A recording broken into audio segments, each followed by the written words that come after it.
C'est quoi un post-prod? Un post-prod, c'est quand il y a un ou deux techniciens qui passent chez toi et ils n'arrivent pas à raccorder, ils n'arrivent pas à mettre la fibre optique. Donc on passe au post-prod. C'est un peu le technicien de l'extrême. Trouver une solution quand la gaine elle passe pas ou quand il n'y a pas de passage. Quand il n'y a pas de continuité ou il n'y a pas de bébé. Ouais bah là j'ai un dossier à 8 heures. Post-prod. J'ai un post-prod et 7 SAV. Et j'ai un problème avec ma voiture, problème de roulement. J'espère que je vais y aller sans encombre.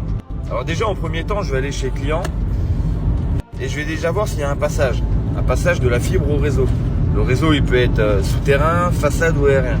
Ensuite une fois que j'ai le passage, je vais voir s'il y a de la continuité. Donc je vais au PB, je mets un petit connecteur rapide. Sur le connecteur rapide je mets mon laser et je vais au PM s'il y a mon laser au PM. Donc c'est qu'il y a de la continuité.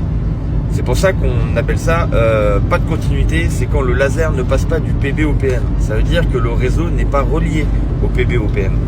Donc du coup ça sert à rien de faire l'installation. Parce qu'on est payé à la connexion.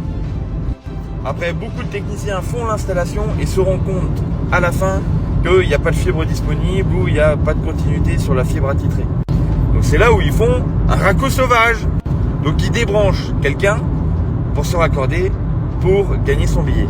Bon bah là je t'ai un peu expliqué en une minute qu'est-ce que c'est un post-prod, qu'est-ce que c'est le pas de continuité et le raccord sauvage.